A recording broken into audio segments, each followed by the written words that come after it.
So a little bit of background on myself and my love for this. When I was 11 years old, I started to do stone cutting, and I started to do silversmithing.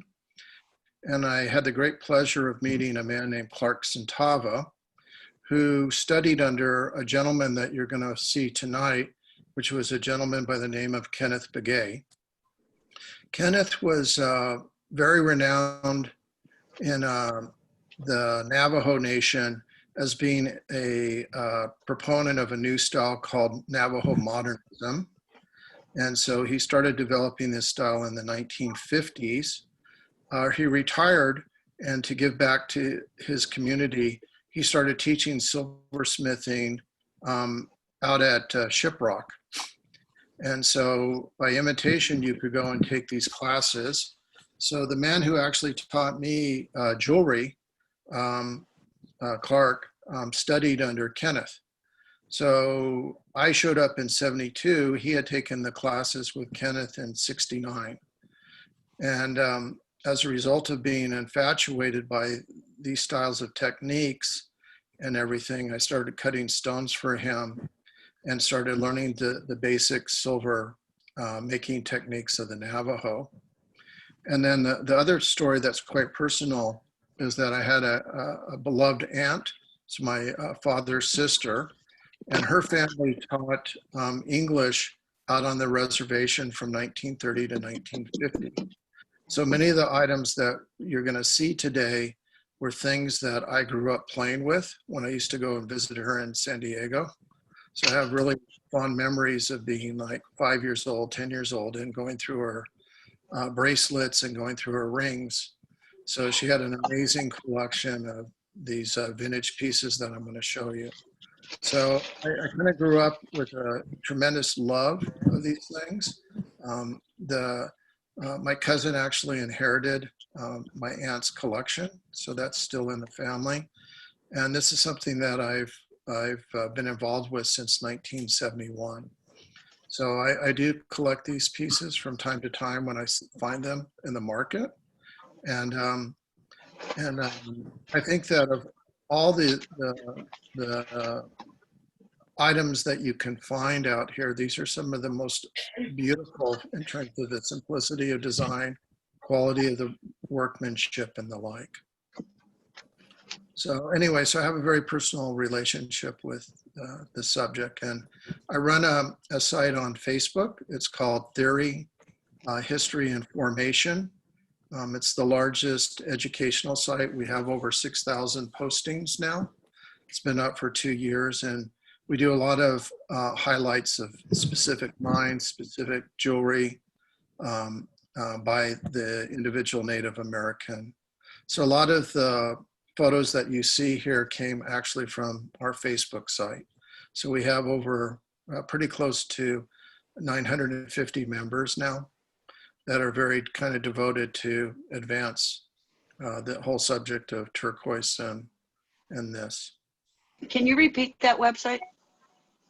Yeah, it's Turquoise, Theory, History, and Formation.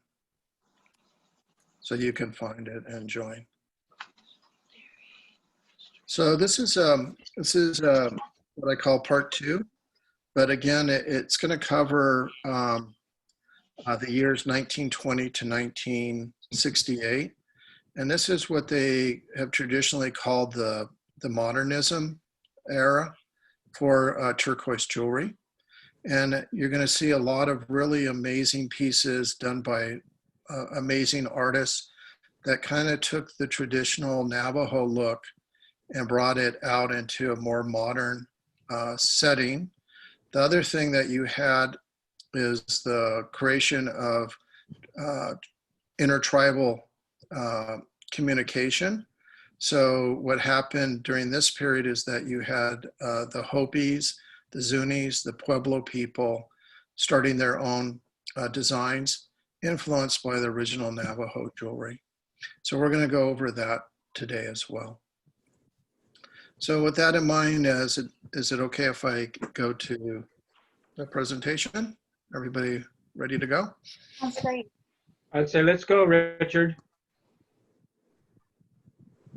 So when we talk about this period, again, you have to understand that there was a lot of cultural issues that were going on out in the American Southwest.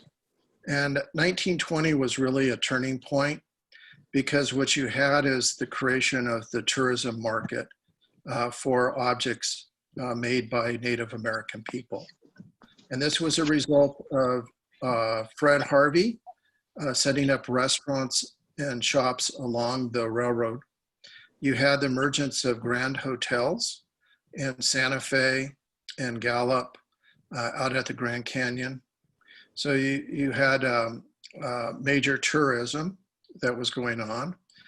Third thing is that what was largely an isolated tribal nation, with the emergence of the automobile, Indians were able to rely less on trading posts, were able to go into major centers of commerce.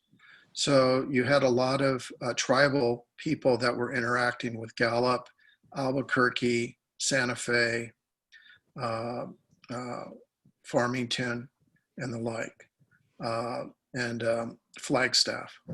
So you had a really interesting thing happening where the Navajo Nation and the Hopi people and the Pueblos were all modernizing. But I want to point out to you is that certain nations were more developed than others, and that was due to the ability to have electricity and roads brought out to the reservations where they lived. Very interesting fact was the ZUNI people didn't have electricity until 1954.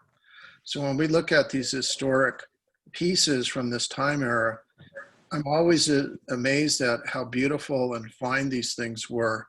And they really didn't have access to things like electricity or modern torches that jewelers used.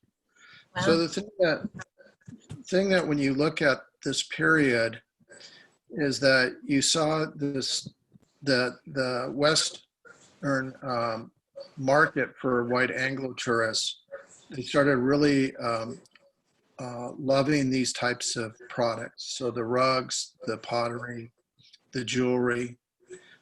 It was so popular that there were several companies that were developed in Albuquerque and in Los Angeles that made actually Anglo-made versions of jewelry. We're going to talk a little bit about that in a second. And then you had trading posts that went into the Hopi land, Zuni land, and Pueblo lands and started creating a native style that was succinct to those different tribes. We're going to talk about that. So this is a really interesting time when you look at this jewelry. There's a lot of this stuff in the market.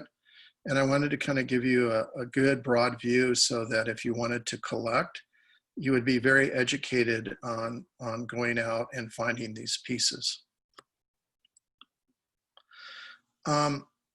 What happened in the 1920s is that there was a style of jewelry that was developed out of the Harvey House. And you can find these on eBay called Harvey House era.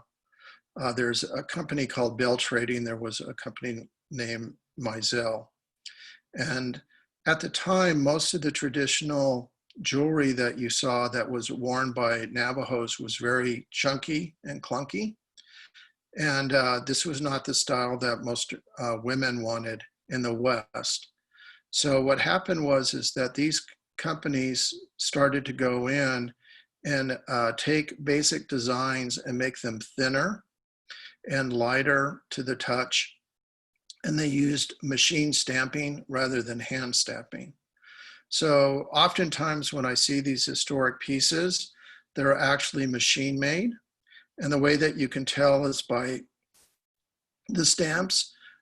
They're very precise, and they were pounded in using a pressed. Whereas the Indians would hand stamp everything using a hammer. So there's irregularities in it. The other thing that kind of defined this style was the fact that you had perfect wiring, perfect cabochons, and the like. And then there's certain design elements that were added to this, that this was of the Western mine, not the Indian mine. So they started adding Thunderbirds, little stamped arrows. Swastikas were a very popular thing that was done during this era. So when you look at jewelry, the bulk of what was actually sold out at the trading posts was actually not made by Indian hands. And a lot of this jewelry that you'll see from this era actually came from these companies. Was interesting because of the Depression and the rarity of gold during that period. A lot of these things were made with copper and silver. But the key to all of these pieces is that, you know, this was the Depression, so they were very modest in price and very modest in design, so very petite. So high quality stones. What was happening is that in the Depression, a lot of people out in Nevada started finding small veins of turquoise. So this was mined. And so this piece here that you see here is a nice piece of spider web. Spider web was not preferred by the native people, but this stone was probably mined in Nevada. It's probably from what they call a pell and shovel mine, which means that somebody went out at horseback, removed some of the material from the surface, was brought and cut in Los Angeles or Gallup, and then it was made into this machine-like setting, and then sent out to the Harvey house for sale. So be careful when you go out that you can distinguish between this man-made versus machine-made. So to give you a contrast, this is an equivalent piece that was made during the same era as that bracelet, and it's a traditional Navajo design. And what distinguishes these pieces is that in 1931, the government passed a stamping system where there was 40 approved trading posts, and that each of these carried a stamp. So when you go out and you're looking for authentic Navajo jewelry versus this Bell or Mizell's, what you want to look for is this thing that's in the upper left-hand corner called UITA.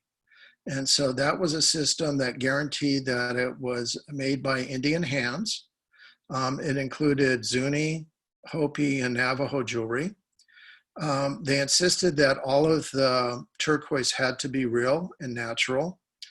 And all the major trading posts and hotel shops basically were given their own code to sell.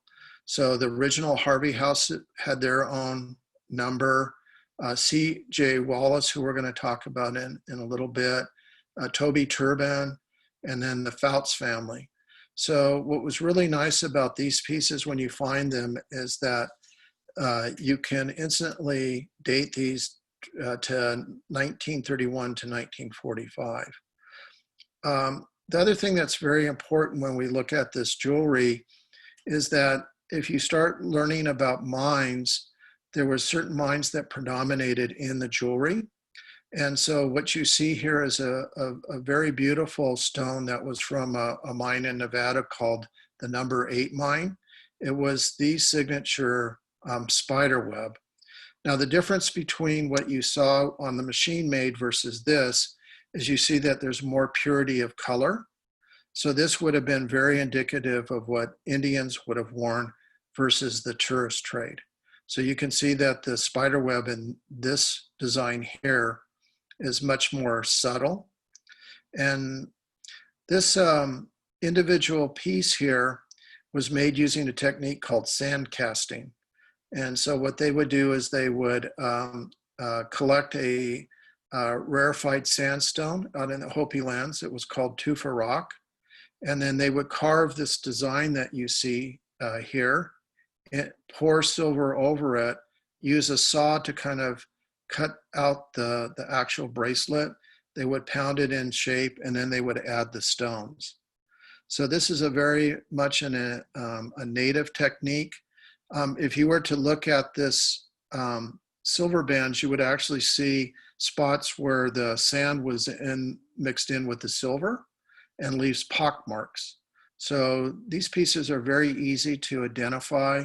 Again, if they have the UITA stamp, you can look those up online and know exactly which trading post they came out of. And sometimes it also relates to the artist that made it. So this is something that if you want to collect, this is the easiest way to get authentic pieces from this era. Probably the most beautiful turquoise that came out during this time, it was originally mined in 1931, and it lasted to 1967, was a pure blue, sky blue turquoise that came from a mine called Blue Gem. And when you see this, it's very unique in its hue. You can see in the lower left hand of the nausea, you can see that it's blue-green, and then it goes to pure blue throughout the remainder of this. So this squash blossom was probably made in 1930 and 30s. We can authenticate it by the fact that it uses this turquoise. The other thing that you see here is that it has the arrows that were kind of added. That was a design that was very popular during this period of the 1920s and 30s. You see that it has a variation of the traditional squash blossom that we talked about in the last talk. So this piece here, if you were to probably find it in the marketplace, it would be valued at $6,000 to $8,000. These pieces are still around. I just saw one a month ago. A woman out of an estate had one of these, and very, very easy to identify, to understand, you know, the age of this piece and the like. Here's a traditional pen using probably what was New Mexico turquoise. So you can see that there's hand stamping there. It's a regular and it's not machine made. This was very much something that the Navajo, as a form of wealth, would wear these different pins, and they would wear these things as sources of money. So they might festoon a uniform or costume with, you know, 50, 60 of these things. So this is very indicative of this time period. It's what we call the classic stamp Navajo pin.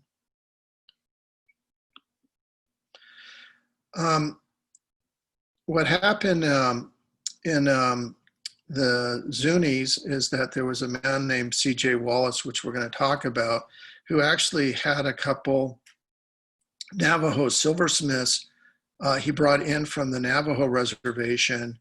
He put them in the back of his trading post. So they lived amongst the ZUNI, and he kind of allowed them to start working for him for the tourist trade. But what was interesting is that the local ZUNI people really loved these styles. So this is a photo taken in 1930 of three ZUNI women.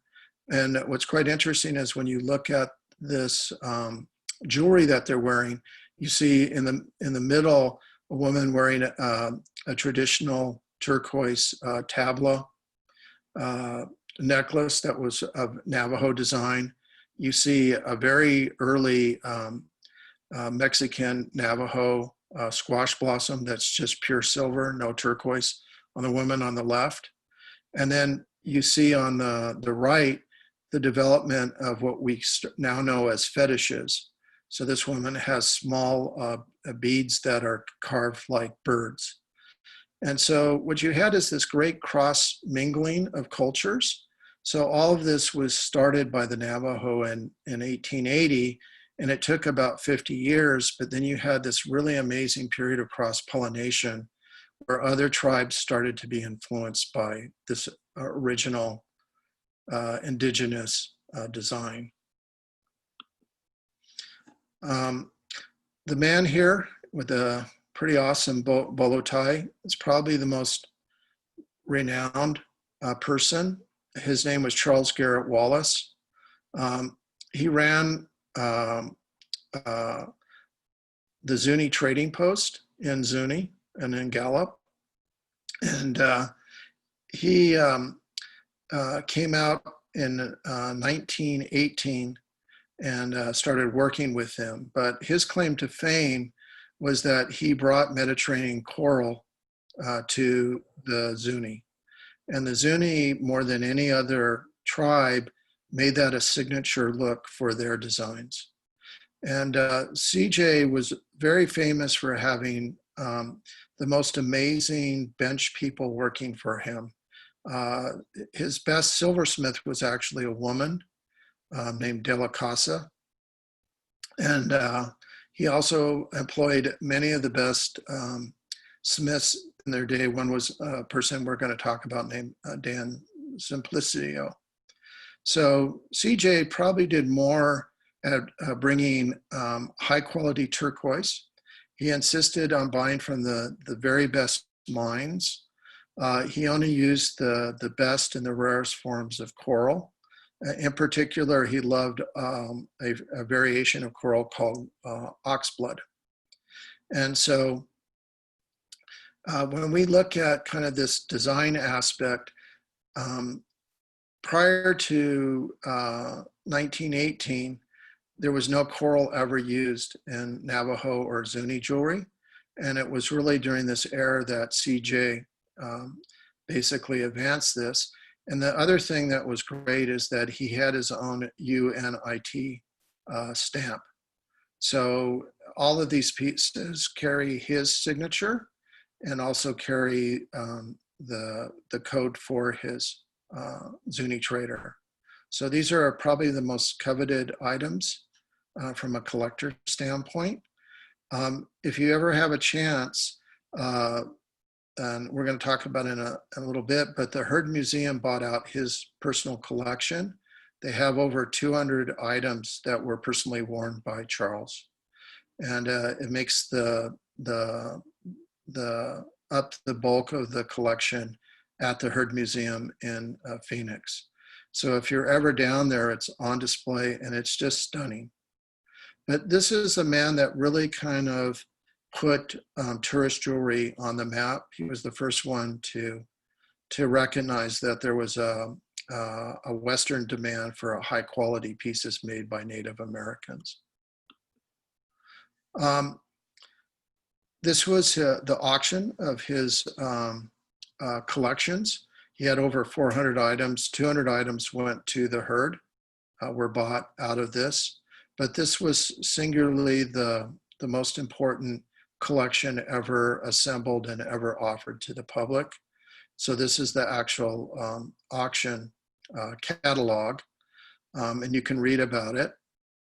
But the styles that he developed were this inlay that you see here on the cover of it. And this was a technique that was influenced by the Moors, adopted by the Zuni, and it's pretty much indicative of everything that you see that comes out of Zuni.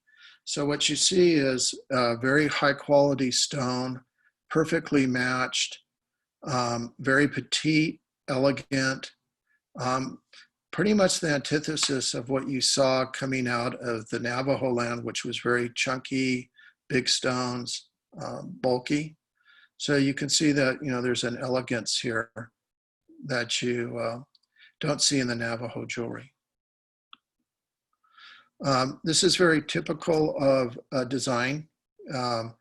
And what you're seeing here is this beautiful inlay that was made by hand.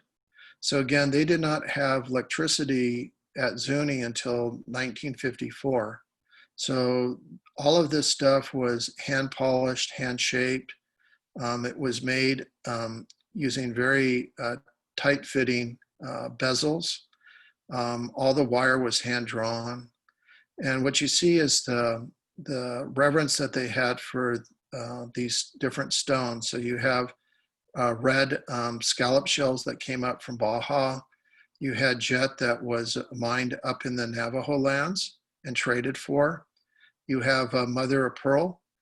And then again, if you look at this turquoise, it's indicative of blue gem, which was, as we know, initially mined in 1930.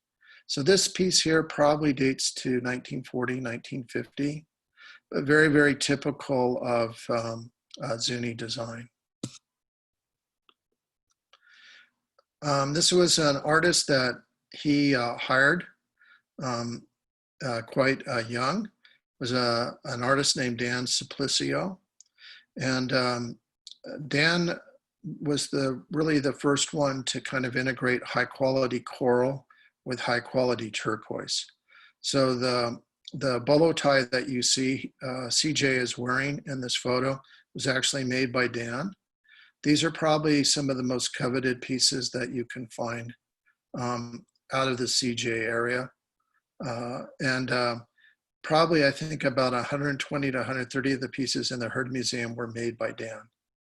So these are very, very important pieces. They're still out in the marketplace, but they have a very kind of unique style. You can see that on the silver making, beautiful hand stamps, scalloped bezels. These things are very easy to spot when you go out to stores that specialize in turquoise jewelry. Here's another piece by him. One of the things that he did is that he had his own hand stamps. And these beads that you see here that have kind of this floral display, that's a unique stamp that only he used. And so when we go out and we look for these pieces out in the marketplace, this is an instant signature because he was the only person that used these. What's quite interesting about Dan is that he actually was one of the people that served in World War II. He went over to serve in the Italian campaign. And so he was exposed to coral jewelry. He was exposed to Western ideas about this. So he was really also the first one that kind of integrated kind of this feel of not being so much ZUNI, but providing a forum for modern jewelry. And so these pieces are very, very unique, very, very beautiful. Typically, for a bracelet, you would pay about $2,500 for the bracelet. This bracelet here probably would go for $3,000 to $5,000 because it's much, much more detailed. But it's definitely somebody that you'll want to Google, somebody that you want to follow, because all the pieces are just impeccably made. And he was really the star benchman for CJ. The other person that was very, very prominent to the ZUNI people was Likia. And Likia was basically a person that did these amazing necklaces.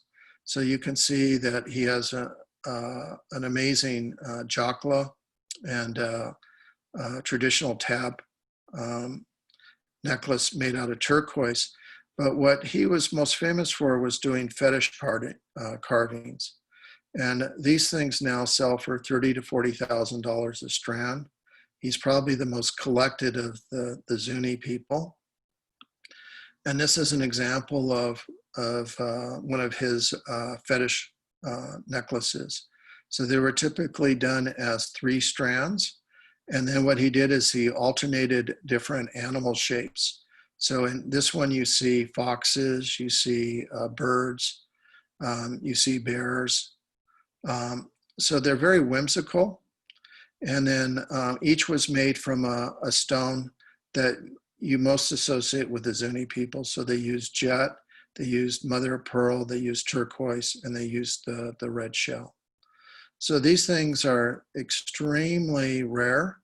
And like I said, I've not seen one of these necklaces go for less than $30,000. they're that valued now in the marketplace.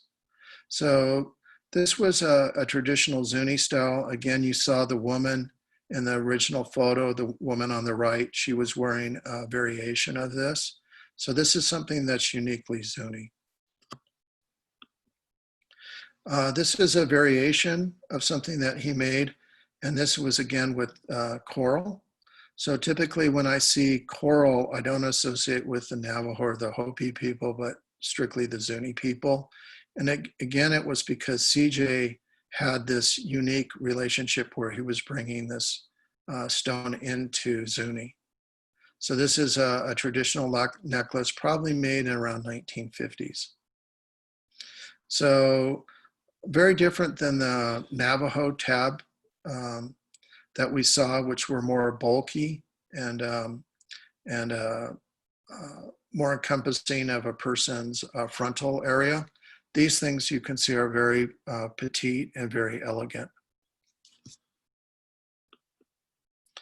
And then the other thing that he did is he did a lot of work where he would carve leaves, sometimes frogs I've seen, and then he allowed them to be made into rings. And these things are, again, extremely valuable. The last one that I saw that was offered in the marketplace was $5,000. So these are things that you'll want to look for. Again, it has all the signatures in that it has the scallop bezel, has the creation of the beads by hand, and then the carving of the actual turquoise. So he's very, very well known in Southwest modernism, probably the most collectible artist from this era. Other things that were developed in 1940 to 1960 were the development of these beautiful concentric pieces. This is a very unique ZUNI style. There was a family called the Quams. There was several other artists that excelled at making these. This is a very unusual piece in that it was made by this spiderweb mine that I mentioned previously, the number 8 mine. So in 1954, they had a huge vein of this pure blue turquoise that was found for 1 year. And it was found by a man named Agard. And the ZUNI CJ found about it and heard about it and basically bought up as much of it as he could. So these pieces here are extremely rare. We know a lot about the mine because the turquoise is super hard. You can see it has a very high luster, which means that it had a lot of silica in it. And these are probably the rarest pieces that are in the marketplace because, again, the mine was only operated for 1 year. It was around 1953.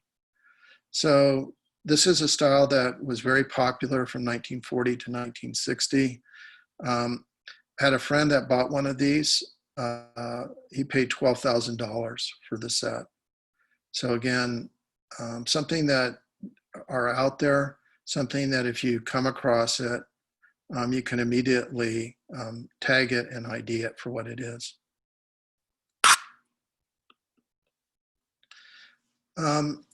Over in the Hopi land, they were kind of late to the game, I guess is the easiest way to say it. They didn't really wear traditional jewelry like the Navajo.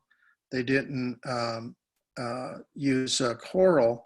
What they did use was the sand casting and tufa casting.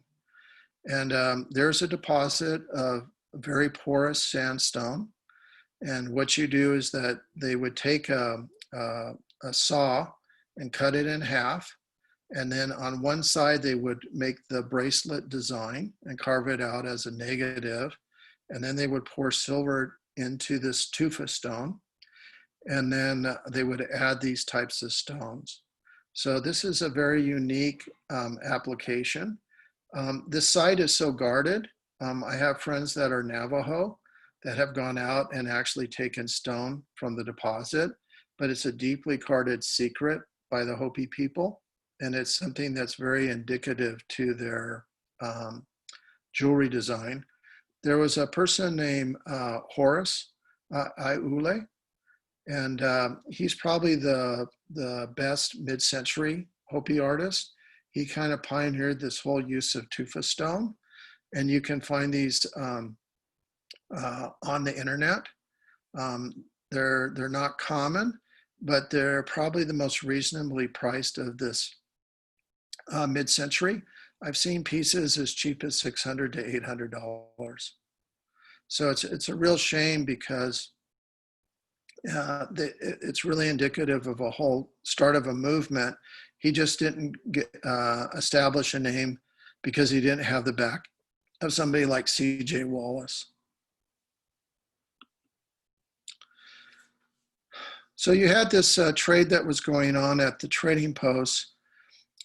Probably the best non-trading post for exquisite jewelry was the Pontia family. And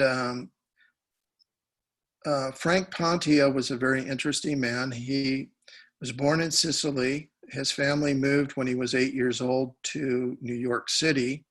He immediately got a job working for one of the most prominent New York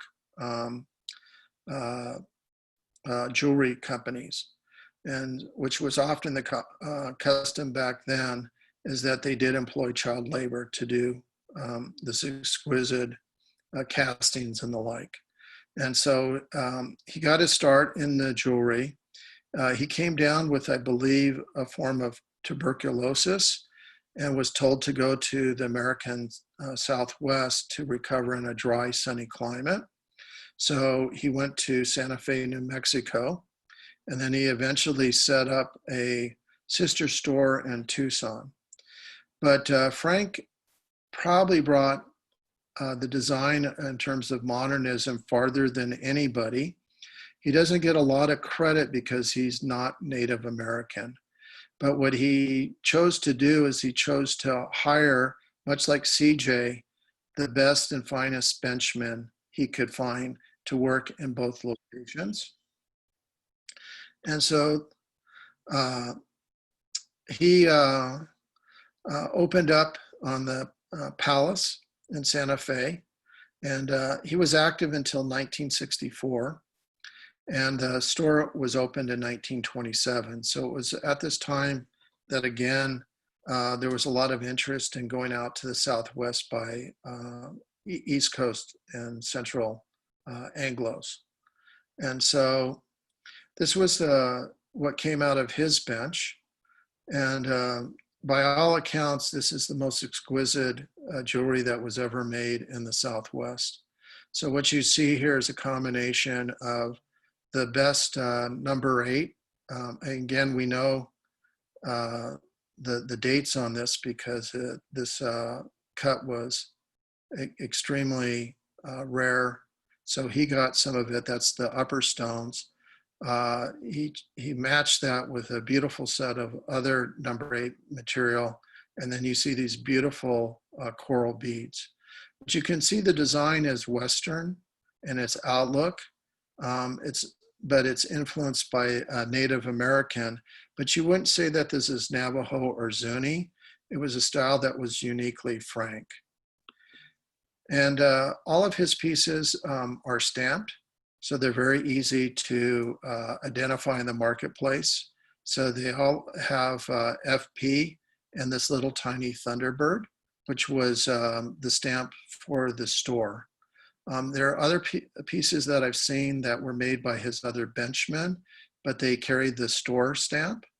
But these are things that you can easily find out in the marketplace. There are several dealers that specialize in Frank's work. This is a traditional squash blossom that he reinterpreted. So again, the finest number 8 turquoise. You can see that he took the basic nausea that was the centerpiece and gave it a more Western flair. So you can see instead of having it end in just a very simple manner, he has human hands. You can see that instead of offering up a simple squash blossom or pomegranate flower, you can see that he put a lot of detail and stamping into his work. So again, these are pretty much the best and finest. And again, by a non-native. This is a bracelet done by him. So again, high quality stones, perfectly matched work. You can see that the bezels are scalloped. And again, these pieces are just exquisite. And what's interesting is that I told you about, you know, the fetish necklaces getting 30 to 40,000. These things are actually pretty reasonably priced. I've seen one of these bracelets go for $2,000, $3,000 recently. So they are in the marketplace. A lot of people don't know about his legacy on the store and on the jewelry, but it's certainly something that is easily found in the marketplace. The key, I think, that I like about the PATANIA family is that this really kind of set the stage for Native Americans to be exposed to the Western way of making things. And what came out of this was this whole modernism movement to kind of make the pieces more elegant and more streamlined.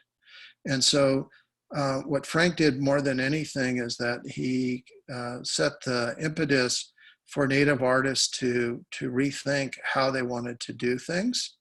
And so you see a major shift in the 1950s around these design elements.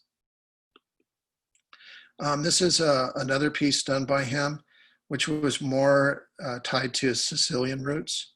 So you can see it has kind of a Mexican, Aztec flair.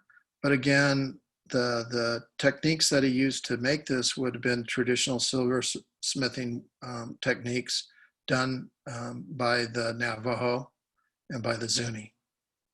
So these are really exquisite pieces when you see them and see them in person. They're just stunning. And so it's this kind of fusion of Italian with the Southwest. This piece here was in a museum collection. It was actually made with 172 pieces of individual silver. And the stones that you see are again, the highest quality spider web. And again, you can see just the influence of the Southwest with the Italian. And so again, this was in a museum show recently, but just amazing work.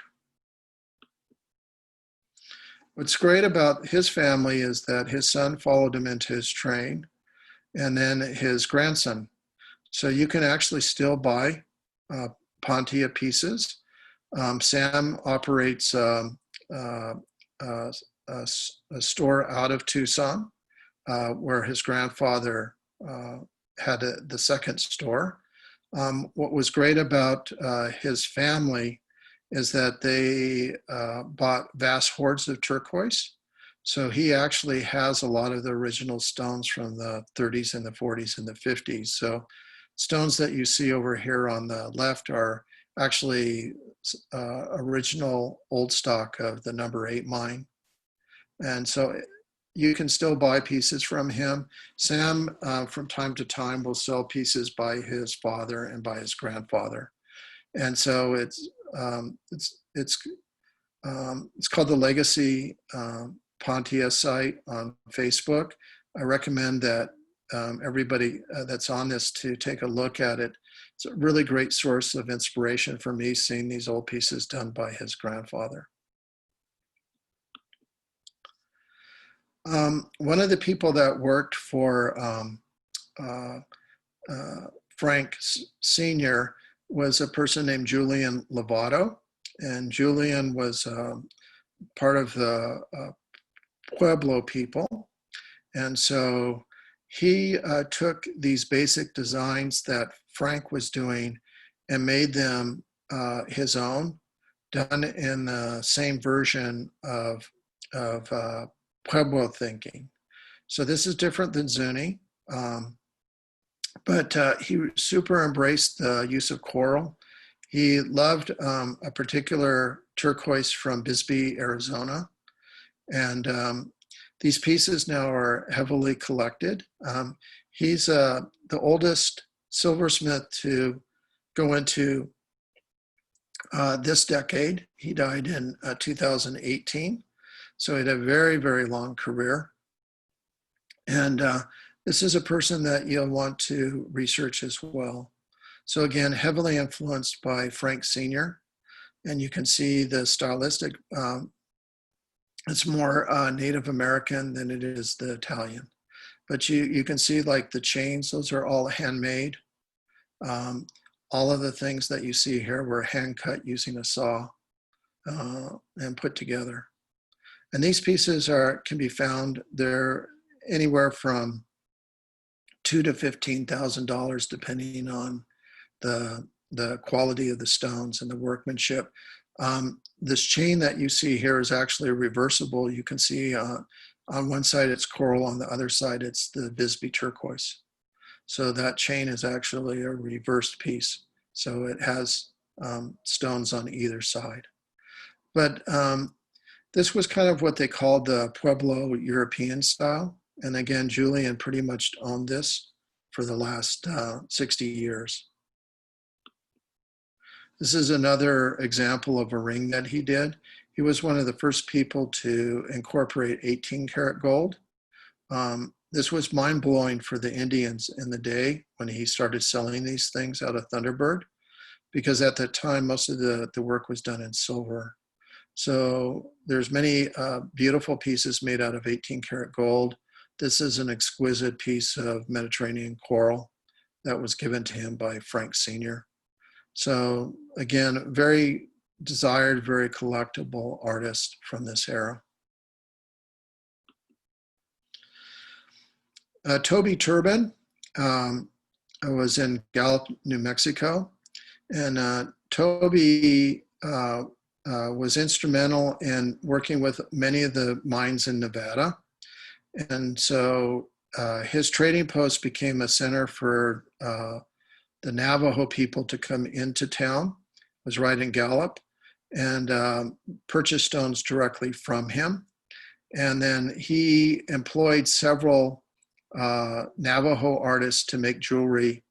So this would have been very indicative if in the 50s, if you were driving out on Route 66, this trading post was right in downtown Gallup.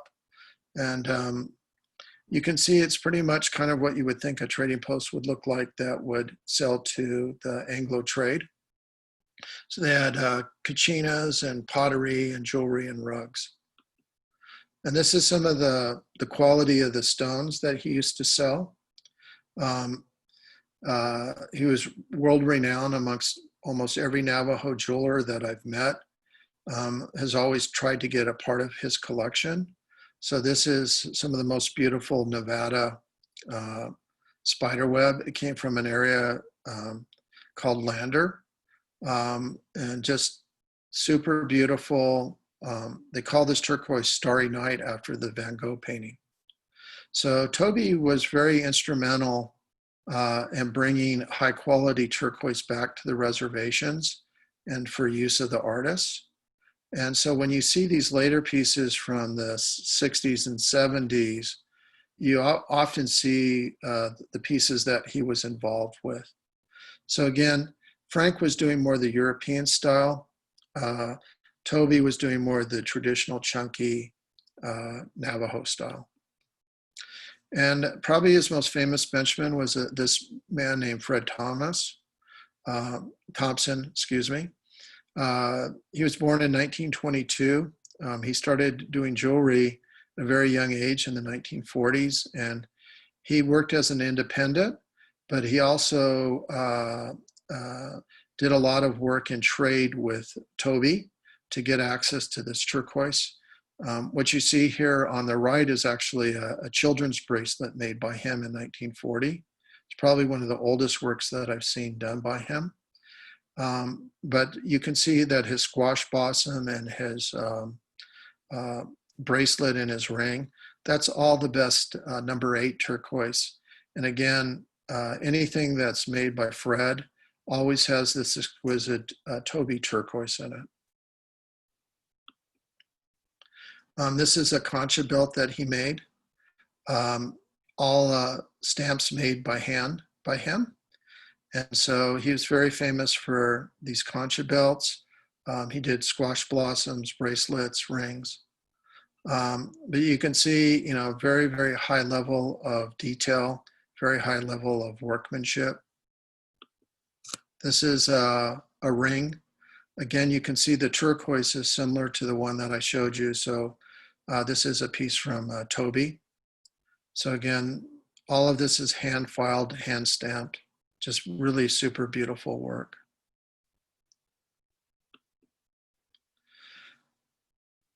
I talked about Kenneth BEGAY. You know, this guy basically took Scandinavian ideas of simplicity and modern design and brought it forth into what was called the new Navajo movement. He operated out of a trading store in downtown Scottsdale. It was called White Hogan. And he pioneered a whole look that was ultra modern. He started in the 1950s. He worked through the 1960s. Then he retired and started teaching jewelry technique. So from 68 to 1977, he was a foremost teacher of silversmithing on the Navajo reservation. Much, much beloved. So the piece that you see here on the left is his unique style. It was called a split bracelet. They were done in 5 and 7 and 9 splits with the matching earrings and ring. The bracelet that you see over on the right is made with an exquisite brand of turquoise called the Fox Mine. It's very unique because it has this Caribbean blue. And so Kenneth basically pioneered a lot of the use of new materials. So he was the first one to take a native ironwood that kind of grew out in the desert regions of Arizona. And he started making bowls out of it. He started making pendants out of it. And then he would match it with very high-end turquoise and very high stamp work and silver work. So he made a lot of very good utilitarian items. So he created a whole market for kitchen. He did business decks, desk ornaments, and the like. And I have many different examples of the work that he did. This is for the ladies. This is a beautiful purse that he made. So that's made out of leather. The actual purse has this stamped silver, and then, you know, the arms for the purse are made out of silver as well. So again, a very forward-thinking man that wasn't tied so much to reservation life, but more what he thought a modern woman would like to wear. These are hat pins. So again, with this inlaid ironwood, twisted silver, very high quality and level of skill and workmanship. This was a belt buckle. Again, the best turquoise that you could get at the time. But the technique didn't use bezels. He used what you see there is just a very, very different modern look. And then again, very simple embellishments of the design. So very stripped down, very sparse, very Scandinavian. This is another example, probably one of his best signature styles. He did concha belts out of this. He made brooches. He made bolos using this design. So again, very simple silver work with just simple stamping. This is a belt buckle. So again, taking the basic design elements of Navajo life and making it in its most simplistic form. This is a linked bracelet.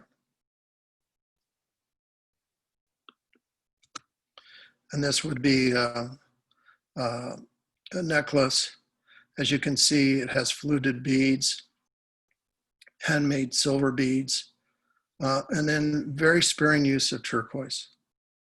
So again, very elegant, very modern. And then this is my favorite design, which is that of the Roadrunner. So again, this was a simple belt buckle. But again, you can see just the uniqueness of the design, very simple to cutouts, but beautifully made and beautifully executed.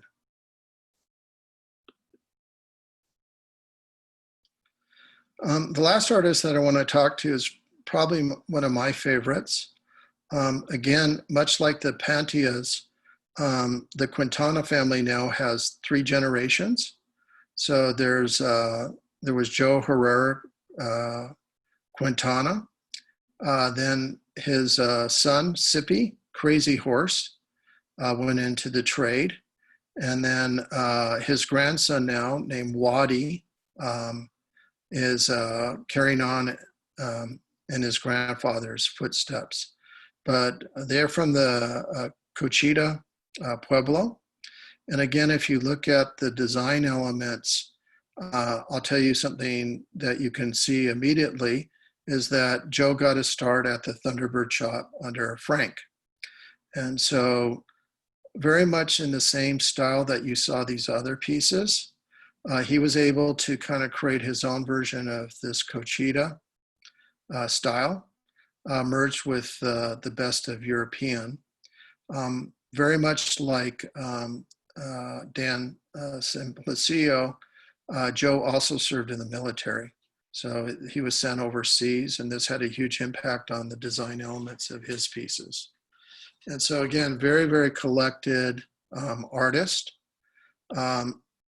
But the most important piece that he ever made is singularly the most important piece of jewelry, Native American, and that was the concha belt that was worn by Jim Morris of the Morrison of the Doors.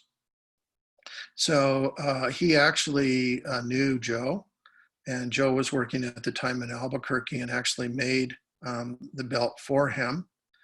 And it's probably the single most important piece out there from a collector standpoint. It was sold to the fashion designer Yves Saint Laurent, and they value it at $1 million. This is actually the actual belt that was worn by Jim. So again, Joe Quintana is very famous for making this piece. It's probably the most visible piece of Indian jewelry that's from this era. So that kind of concludes the talk. I'm going to go back to Marjorie. If anybody has any particular questions, I'd like to open it up to the group. Feel free to unmute yourselves and ask questions or post them on the chat bubble. Great talk, Richard. So good. Thank you, Monica. Yeah, it's truly amazing. Oops. Great history. Yeah. I So still have that. Oh, excuse me. So Melinda, have you actually come across any of these artists in your collecting? I have. I recently had one of those chains by the Bentana that I sold on eBay, and no wonder I sold it for so quickly.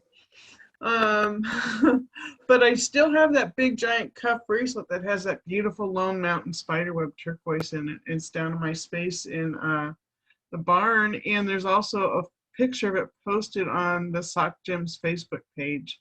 Stuff. Yep. Marjorie posted for me. Yeah, it's amazing. We have a question. Oh, I'm sorry. Go ahead, Richard. Yeah, go ahead. A question from Beverly. Could you give us the website again? I'm not sure which site you've given us. I'm assuming that it's my Facebook site. It's a group site. It's called Turquoise Theory History Formation. So it's 4 words. And then if you're interested, and I say this to you, if you're interested in any of these artists, there's several sites that specialize with these artists. And you can see their work for resale. So there's a very famous family called the Fouts family. Dan Fouts is probably one of the premier collectors of historic vintage turquoise. He's in downtown Santa Fe. So he maintains a site called Shiprock Santa Fe. So he's in a long line of I think he's the fourth or third generation trading family. So you can see many of these fetish pieces that I showed you, the ZUNI pieces. He specializes in those. There's a person named Frank Hill Tribal Arts. He specializes in older pieces, very respected person in the space for the authenticity of the pieces. And so he has many of the 1920 era pieces. That's a specialty of his. There's a really nice place in Pittsburgh, of all places, called the Four Winds Gallery. And that owner has been heavily involved in the trade for over 30 years.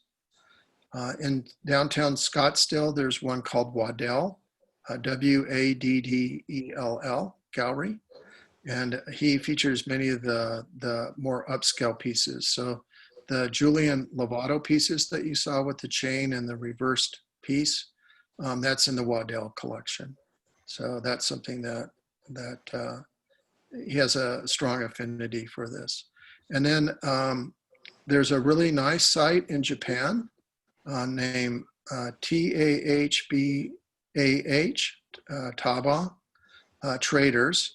I don't know how this guy does it, but of all these artists that you see here, he probably has the largest collection of these artists.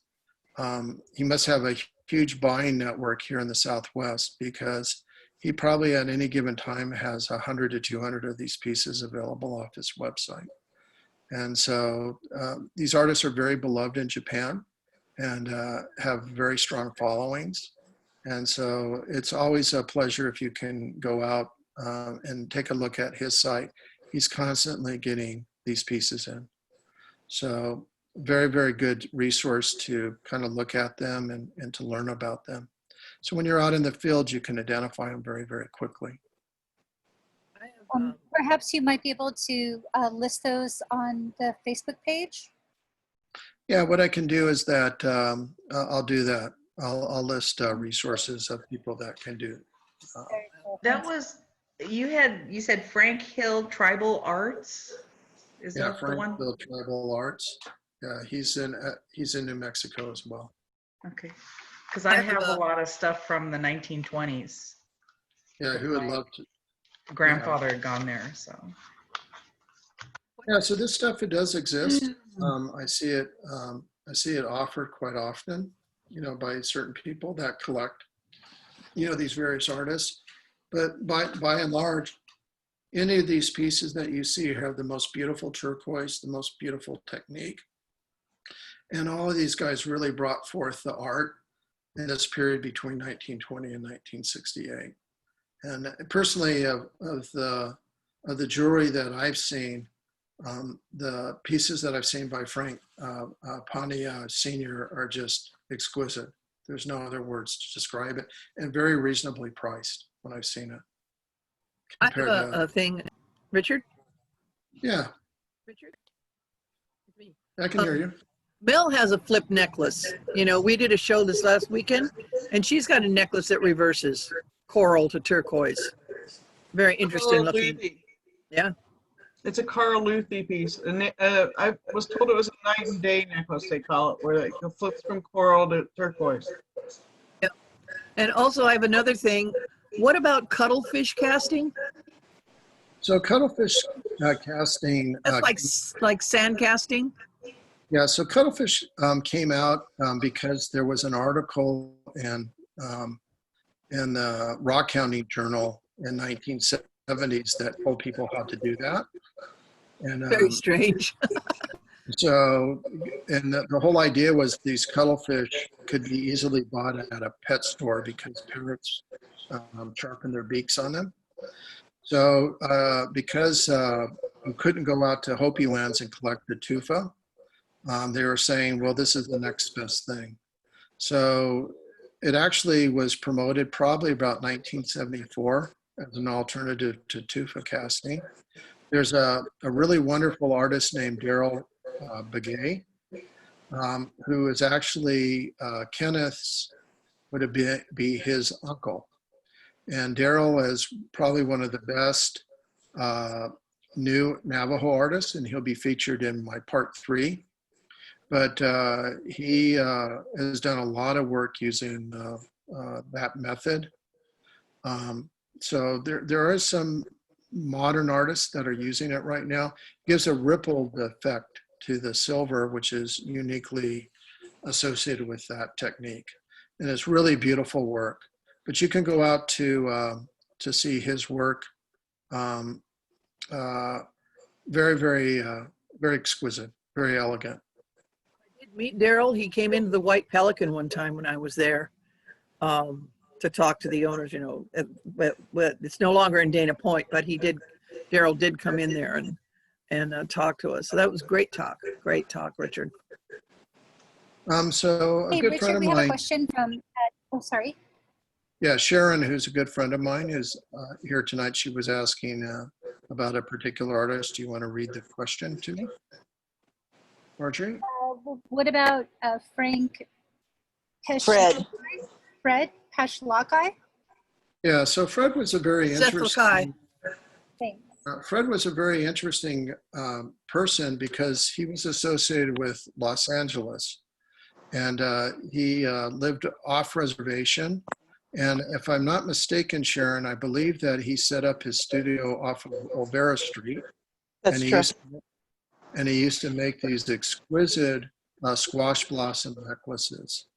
And people who collect squash blossoms often refer to him as like one of the absolute best. I would put him in the same school as Fred Thompson that you saw that worked for TOBE. But he had a very unique history in the fact that he actually operated out of Olvera Street. And so many people went to downtown LA and bought his jewelry from his shop. And these pieces are very prevalent around LA because of that. But exquisite work, and again, the best use of stones. And then Melinda mentioned Carl Luthi. He was another very well-known Navajo artist as well. He again was independent of trading posts, but his work was very coveted. And so the pieces were kind of spread out around many different people. But he's another artist that is from this era. I have another two-piece, a bracelet and a pin down there that is by John Gordon Leake, that ZUNI knifewing piece. Right. They're really nice and old. Another person of that era. Yeah. And again, and I say this to you, is that a lot of these artists kind of worked in a more obscure fashion because you didn't have the internet, you didn't have books being written or published about this era.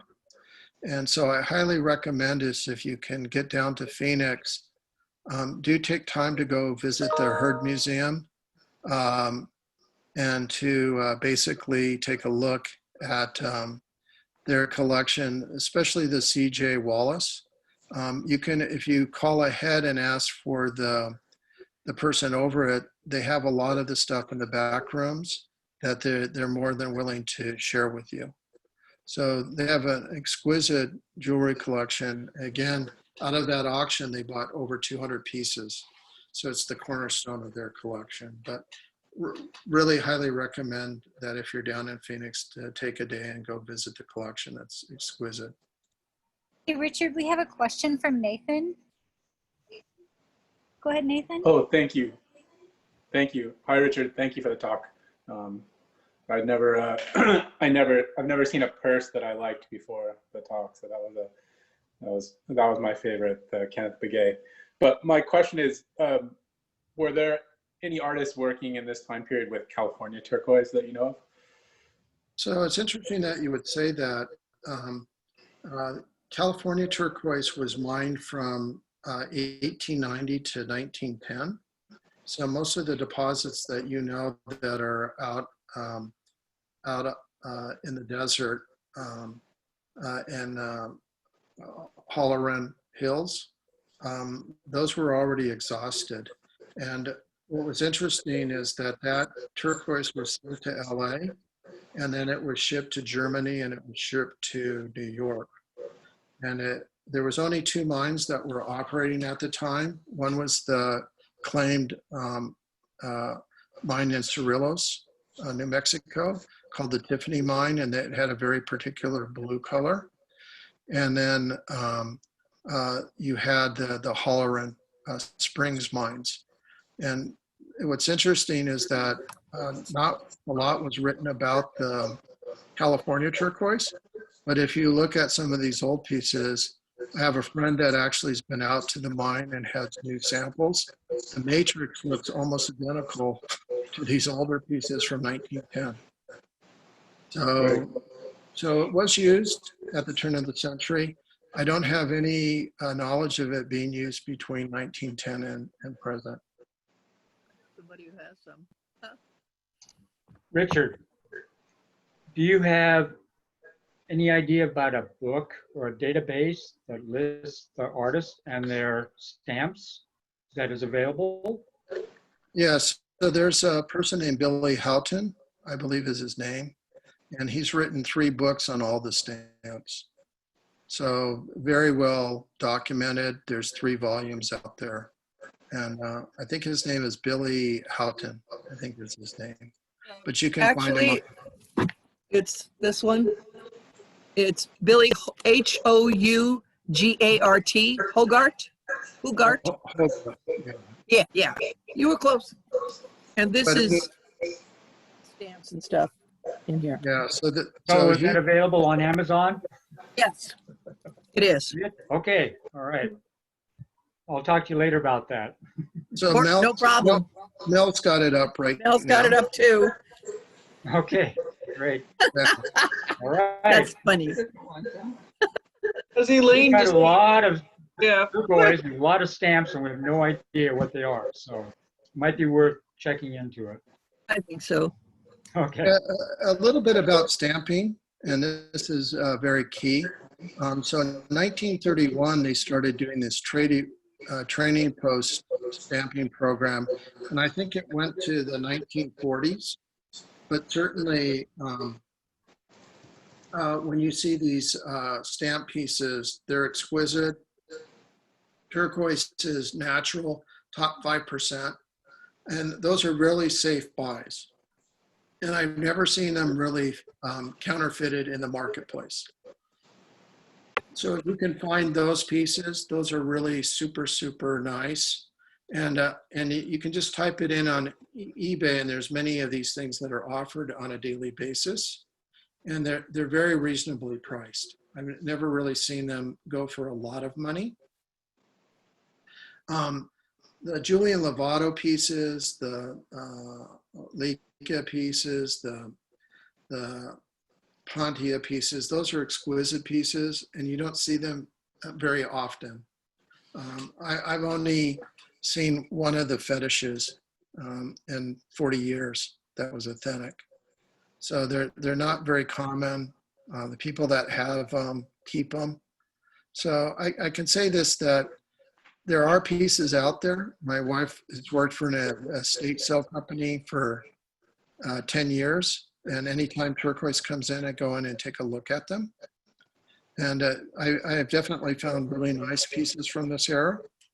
So if you have a good eye for it and you know what they're about, you can find these historic pieces.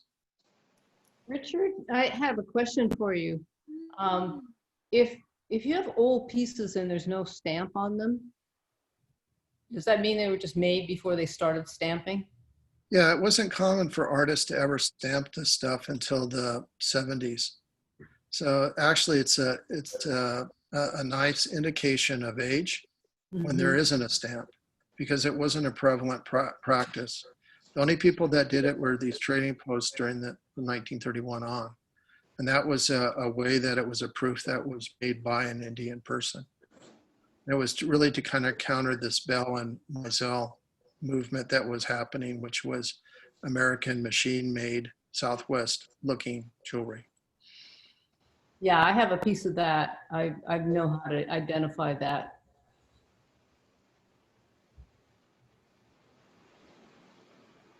But these other pieces are definitely authentic. Yeah, if you would like, Terry, if you'd like to get together, I can take a look at them and I might be able to give you some more knowledge about what they are. Okay. Yeah, because I can basically tell like what tribal group they come from, because I did a paper when I was in college on Native American silversmithing. So I had to do a lot of research on it. And, but I don't really know like the minutia, like you've got a lot of details that go even deeper than that. Yeah, so I want to talk about a couple things, because there's, for me, the key is understanding when mines were active. And it goes back to what Nathan said. This California mine was only active from 1890 to 1910. So you would expect that something from that era would feature that turquoise. In the Depression, people were looking to find ways to make more money. And so a lot of the ranchers out in Nevada knew of turquoise deposits, and they used to call them pill and shovel. They would literally go out on horseback and bring back a pound or two and sell it. And there was over 200 mines that were going in Nevada during the Depression. And then when the post-war era, we had this major movement to have open pit mining. And so there was deposits that were discovered in Morenci and in Bisbee that were associated with the copper mines there. And so Bisbee is a very interesting turquoise. It's the most coveted turquoise, but it was only discovered in 1953, and the mine closed in 1972. And all the miners were allowed at lunch to pick up as many specimens of it as they could and put them in their lunch pail, and they could take them off. So literally, we've had 40 years of Bisbee turquoise hitting the market, all collected by guys that worked at Phelps Dodge who took it out during lunch. They used to sell them at service stations and restaurant diners down in Bisbee. So like I said, I've had people try to sell me a bracelet of Bisbee turquoise from 1920. I just laughed because the mine wasn't even operating until 1953.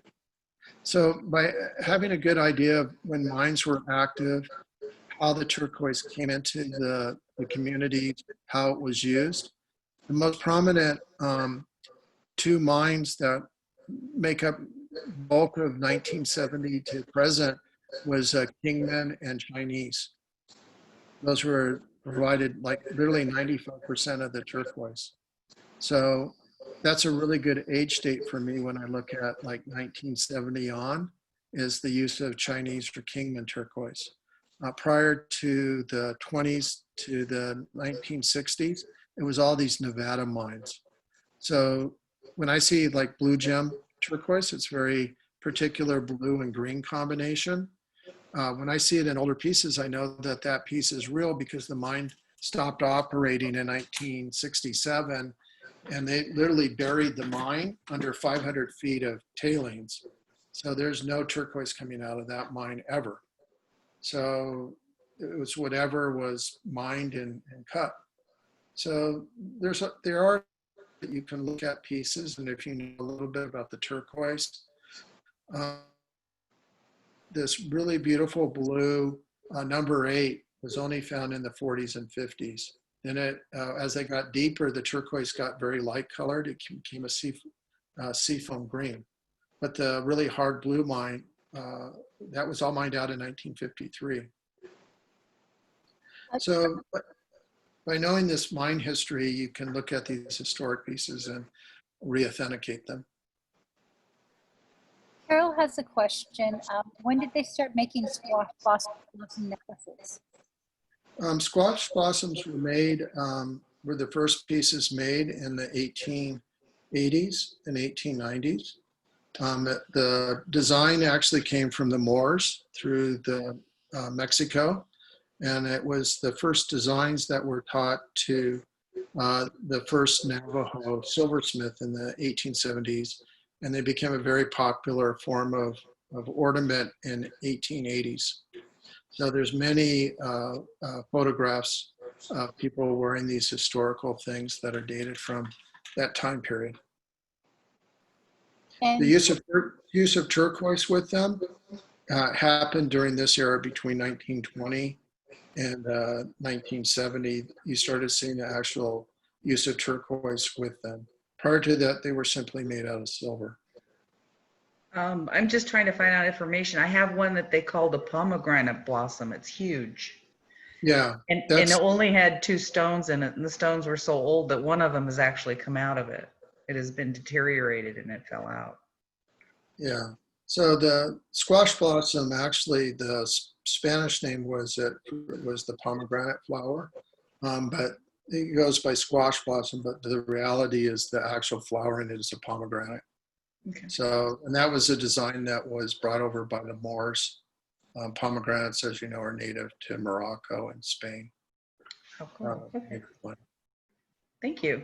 And then Debbie would like to know, where does all the howlite come from now that they dye? You know, you see that all the time in the kind of like fake turquoise beads, which are So howlite. probably the most famous deposit of howlite is up near Palmdale in a little town called Acton, and it's right adjacent to county park called Vasquez Rocks. It's a canyon called Tick Canyon, tick like the little bug that burrows into you. And the majority of the howlite that's in the market came from that deposit there. So it's a mineral that's formed in association with borax. So, and it was formed as nodules, and it has natural spider webbing in it. So they figured out that you could take this and dye it and get this effect. If I can say a personal story, I have a really great story. Is that in the 70s, I studied under a biology professor who started a rock hunting club at my junior high at Goddard. His name was Larry Bidwell. And we used to go out to Quartzsite. And my father and I went out, I think it was probably 1972. And my father was a very gregarious Irishman. And so he bought a piece of dyed howlite. And then he brought it to Larry and he said, look at this beautiful Bisbee turquoise I just bought. And Larry just about pitched a fit saying, how much did you spend for it? Oh, I got it for a couple $100. The guy said, it's like the best. It was like the worst piece of dyed howlite you've ever seen. I just remember being a young man and seeing my biology teacher literally getting redder and redder and wanting to grab my dad back to the booth to return it. My dad was just laughing hysterically. So I still have that piece of dyed howlite that my father bought on that trip. But it's when you see it, it doesn't look very nice. You can easily see the dye in the black spider web. But I actually own a piece. Card carrying member. Thank you. Any other questions? And unmute yourself. Elaine, HOPI artist Mitchell Sakimai. Don't know this artist. I'm sorry? So Elaine, could you repeat the artist? He does the, he's into the HOPI overlay. He's not, I haven't seen any of his things with stones. It's the silver and, you know, the darkened silver over. I just wondered if you had heard anything about him. Yeah, so the HOPI overlay became very popular in the 70s to present. It's a very unique style, and it has a lot of symbolic images that they do it. They do it of animals, they do it of corn maidens, they do it of kachinas, and very uniquely HOPI. But they had to use machine milled silver, and that really didn't become available to the Hopi people until the 1970s, because the fact is you have to solder the sheets of silver together. So they would do on one piece, they would do the actual cutout, and then they would marry it to another piece of silver. So that's typically something that you see. And again, it required machine-made flat silver. And that didn't become available to them until the 70s. You could buy it in Gallup. So you mostly see that jewelry from the 70s on.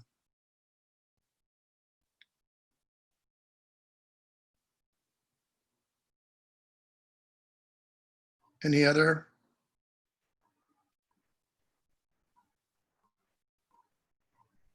Well, Richard, again, thumbs up, okay? Thank you. Great presentation. You know, I know people are going to want to watch this many times on our YouTube channel. So, you know, thanks for this bonus program. We really appreciate it. Yeah. So the final program that I'm going to do in this area was the extreme modern movement that was pioneered by Charles Lolema in particular.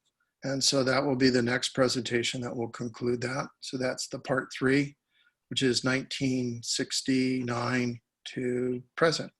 So there's a lot of very gifted artists now that have kind of built on the legacy of these artists, but have developed a very unique high-end style, very high cultured style.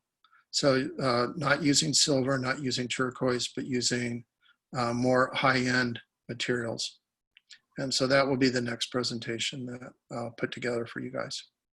All right. I'm sure everybody cannot wait until that happens. So we'll get that scheduled as soon as we can, and we'll see what happens. So thank you, Anyway, Richard. Miss you guys. It's amazing to meet up by Zoom, but I still miss our meetings. So I know. anyway, everybody Thank have you. a wonderful day. And please stay safe. Wear a mask. Be good. All right. Thank you, Richard. Richard, it's great seeing all of you. Thank you. Thank you, Richard. Bye. Hi, Amy. Bye, Amy. Thank you, Richard. Bye. It's been wonderful, interesting stuff. Right on. So Marjorie, Yes, sir. whatever happened to Nancy? I know she was supposed to, I don't know. I guess maybe she got distracted. I don't know why. I don't know. I got like 20 emails today from you for Nancy. So hopefully she'll be able to watch it on our, you know, YouTube channel or whatever. So we should be good. Absolutely. Yeah. What a great, again, another just wonderful presentation by Richard. Yeah, and I think that's really promoting what we're trying to do, you know, keep our members informed and, you know, keep this whole thing going while this other stuff is happening on the sidelines. So Yeah. we just need to keep doing it. Yeah, this was fun, you guys. I enjoyed this. Right on, Deb. Deb, have you watched any of the YouTube videos of the past meetings that we've been having on Zoom and recording? I haven't yet. I've been teaching a lot online, so I haven't, but I will now because this was Yeah, interesting. you have to. Well, if you need me to teach, I can teach too. Right on. Thanks so much. But that guy knew so much. That was crazy. Thank you. It's nice to see you. Okay, I'll leave. Bye. Night. Night. Okay, Gary, I'm going to end it. Yeah? Yes, we're done. Thank you. Okay. Thank you. Bye-bye. Thank you.